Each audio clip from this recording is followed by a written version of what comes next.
But my association of this area goes back to my childhood when I was 8 years old. My father said to me in the Roadside Tavern, he said, go up to Kelleher's up in Uckdara. And who are you, a store? I said, I'm John Curtin's son. So she said, come on in here. And she made me some tea and 3 slices of brown bread and butter. You know, you can go along by the sea and never understand. You have such a magical, if you like, hidden landscape. And that's what I love about it. So I decided then that I would go out to the Burren that I knew quite well, that I'm familiar with, and that I would put down some sugary liquid, some wort, and see what kind of yeast I captured. So I was fortunate in that I captured the slurry of wild yeast in the top of Cyntín, just over there. My name is Peter Curtin. I'm the jack of all trades and master of none. That's it, yeah. From where I captured the yeast in Cyntín up in the Burren, as the crow flies, you're less than 3 miles away. It's the smallest professional manual craft brewery in Ireland, and it's a point of distinction for the pub, having your own beers.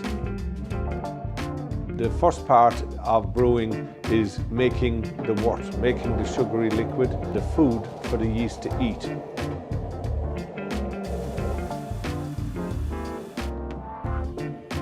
You put in into what they call the mash tun. It's like a porridge pot where you mix the grain with the water at the right temperature, which is between 63 and 67 degrees centigrade. That's left to set for 90 minutes.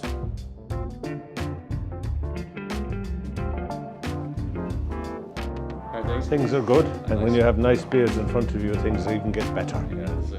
Yeah. Well, we have the stout over this side. People in the States consider this to be in the top 5 percentile of stouts. And then over this side here, we have the ale. The ale is very much a traditional Irish ale. We have the lager. We have our own unique Euphoria. This is made with a slurry of 3 different wild yeasts. It's 6 different herbs. It was a collaboration between myself and a local lady who's a herbalist, Lisa Guinan.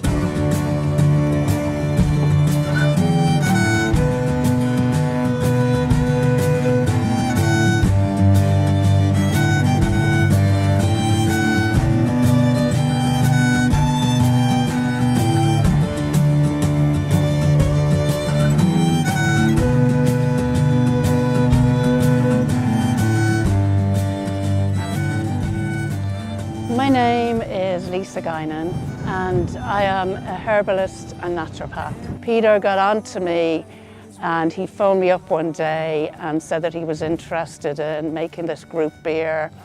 And what did I think? I thought it was a fabulous idea, and would I come up with a recipe of herbs that could be used in the brew? And I was only too happy.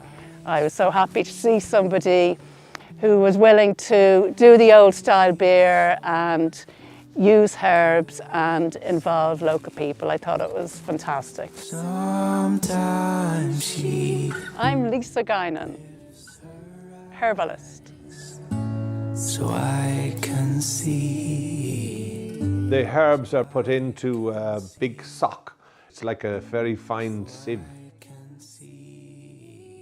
And so all the extract from the 6 different herbs, they are boiled up so the juices come from the herbs, and they are then obviously in the liquid to pass over to the fermenter.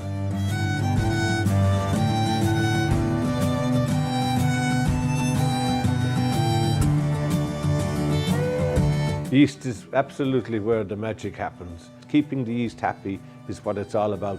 Essentially, a brewer is just the keeper of the yeast. I take some of the liquid that's already in the fermenter, I mix it in with a slurry of 3 yeasts, and then I just pop it in over the top. I was brewing one day, and then I come into the pub and there are 2 American gentlemen sitting there, and I look at them and they're having 2 pints of Burren Black stout, and I said, boys, says I, that stout is just 20 minutes old, that's all. There's no preservation, there's no nothing in the beer. It's what you see is what you get.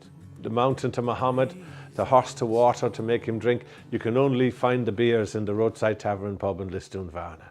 So you got to come and say hello to myself, and you're all welcome. Well, I do that. It's just basically, as the Yank says, a long tube. That's all. So I hook up the bright beer tank and the tube, and it goes out through the wall, down onto the ground floor at the back of the pub, and then I have a tapping head, and I pull the lever, in goes the beer, and then when it's full, it squirts out a little hose on the side to indicate it's full, and then I'm a happy man, and I take it off and on for the next keg.